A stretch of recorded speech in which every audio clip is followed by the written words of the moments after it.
Bonjour tout le monde, Gareth Bale prend donc sa retraite. Gareth Bale a décidé qu'il arrêtait sa carrière, c'est maintenant officiel. Et donc dans cette vidéo, je vais essayer de lui rendre hommage et de vous rappeler à quel point ça a été un joueur vraiment extraordinaire. La fin de sa carrière intervient quelques jours après le départ de Cristiano Ronaldo du côté de l'Arabie Saoudite. Et forcément, on est obligé un petit peu de faire le parallèle. Deux joueurs qui ont marqué l'histoire du football, deux joueurs qui ont marqué l'histoire du Real Madrid, qui sont en train de se retirer. Gareth Bale prend donc sa retraite à 33 ans. C'est pas vraiment une surprise parce que c'est un joueur moins motivé depuis quelques années, mais il quitte quand même le monde du football après une participation à la Coupe du Monde. Une Coupe du Monde durant laquelle il aura été globalement assez décevant, même s'il a marqué un but face aux États-Unis. D'ailleurs, après ce but, je titrerai « Ne prends jamais ta retraite ». Visiblement, il ne m'a pas écouté. Dans cette vidéo, je vais un petit peu retracer la carrière de Gareth Bale. Je pense qu'on peut distinguer deux parties dans sa carrière. Une partie avec son équipe nationale du Pays de Galles et puis une autre partie en club. Et je vais un petit peu revenir justement sur ces deux parcours. Je commence avec son parcours en équipe nationale du Pays de Galles. Gareth Bale, c'est 111 sélections, 41 buts. Ce sont deux records. Je pense qu'aujourd'hui, il n'y a aucun débat sur le fait que ce soit le meilleur joueur de l'histoire du Pays de Galles. Il a clairement apporté énormément à son équipe nationale. Lorsqu'il a commencé, c'était une équipe qui évoluait dans l'anonymat, mais il a remis vraiment sur la carte du football avec donc la participation à la dernière Coupe du Monde, une première depuis l'année 1958. Avec le Pays de Galles, Bale a également disputé 2 euros, alors que les Gallois ne s'étaient jamais qualifiés pour la compétition européenne. Et puis surtout, en 2016, il ne faut pas oublier qu'il a atteint les demi-finales de la compétition. Au total, il compte 13 matchs en tournoi majeur pour 4 buts. Donc on peut vraiment parler d'un joueur qui a marqué les esprits à ce niveau-là, avec quand même une sélection de seconde zone. Gareth Bale a toujours été ultra motivé à jouer en équipe nationale, contrairement à ce qu'on pouvait voir en club, et il s'est vraiment apprêté à tout donner jusqu'au bout. Et d'ailleurs, sa joie lors de son but face aux États-Unis lors de la dernière Coupe du Monde en dit beaucoup. Alors même si sa dernière Coupe du Monde a été globalement décevante, faut pas oublier que sans lui, le Pays de Galles n'aurait jamais atteint la phase finale. C'est lui qui a été ultra décisif avec 2 buts lors des barrages, d'abord contre l'Autriche et puis en provoquant le but contre son camp d'un Ukrainien. Donc Gareth Bale, clairement on peut dire une carrière ultra réussie en équipe nationale. Et si moi je devais retenir un moment, je retiendrais son coup franc. C'était lors de l'Euro 2016, c'était face à la Slovaquie. En club, son parcours est un petit peu plus chaotique, surtout les 3 dernières saisons. Alors même s'il termine sur 2 titres aux États-Unis avec les Los Angeles, ces 3 dernières saisons en Europe ont été assez décevantes. 2 saisons où il n'a presque pas joué du côté du Real Madrid et après également assez décevant du côté de Tottenham.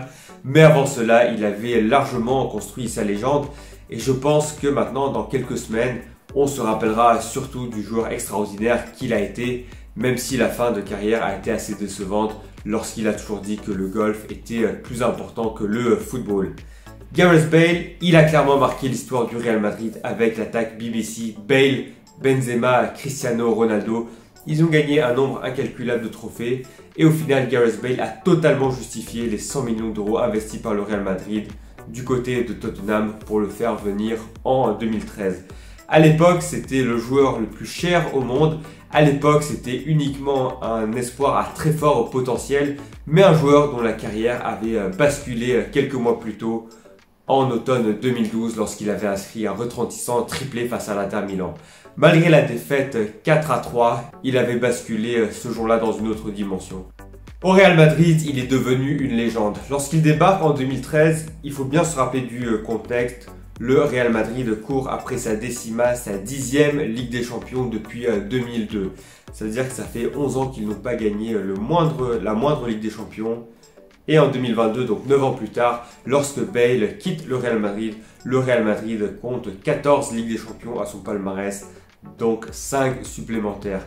Gareth Bale a participé à 4 de ces finales. Il a été décisif en 2014 en marquant en prolongation face à l'Atlético Madrid alors que le score était d'un but partout. Alors il n'a pas marqué lors des finales 2016 et 2017, mais il a été auteur d'une finale sublime en 2018 avec un doublé, dont un but sur un retourné tout simplement sensationnel. Gareth Bale, c'est avec Ronaldo l'un des seuls joueurs à avoir marqué 3 buts en finale de Ligue des Champions. Il en a 3 et Cristiano Ronaldo en a 4. Ce but, c'est sans doute le plus beau de sa carrière. C'est évidemment le sommet également de Gareth Bale, mais c'est également le début de la fin de sa carrière parce qu'ensuite il y a eu pas mal de blessures et ensuite il a trouvé sa passion avec le golf. Il a finalement décliné pour jouer de moins en moins. Son aventure du côté du Real Madrid s'est finalement achevée le 28 mai dernier, un petit peu dans l'anonymat lorsqu'il suivait du banc la victoire de son club en Ligue des Champions. La 5e Ligue des Champions donc pour Gareth Bale, même si elle ne porte pas du tout son empreinte puisqu'il n'a joué que 7 minutes au total dans cette compétition la saison dernière. Donc voilà pour Gareth Bale, une fin un petit peu décevante, mais un joueur qui aura clairement marqué sa légende.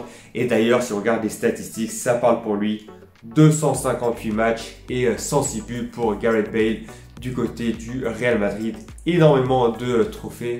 Et puis surtout un joueur capable de mettre des buts extraordinaires. Et si je dois penser également à un moment de Gareth Bale en club, je pense évidemment à ce but inscrit en finale de Coupe d'Espagne face au Barça, où il met vraiment la misère avec un sprint côté gauche qui permet au Real Madrid de gagner la Coupe du Roi.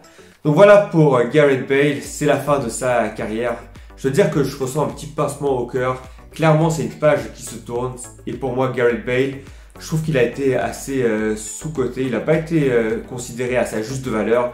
Mais pour moi, clairement, c'est du même niveau que Lewandowski. C'est un joueur dont on se rappellera vraiment, qui a marqué le football de son empreinte. Et c'est clairement un joueur que je vais regretter. Donc voilà pour aujourd'hui. Si vous avez aimé cette vidéo, si vous avez aimé la carrière de Gareth Bale, faites-le moi savoir en me laissant un petit commentaire, en me laissant un pouce bleu. Vous pouvez également vous abonner à ma chaîne. Et je vous dis à très bientôt pour parler de plus de foot. Ciao, ciao!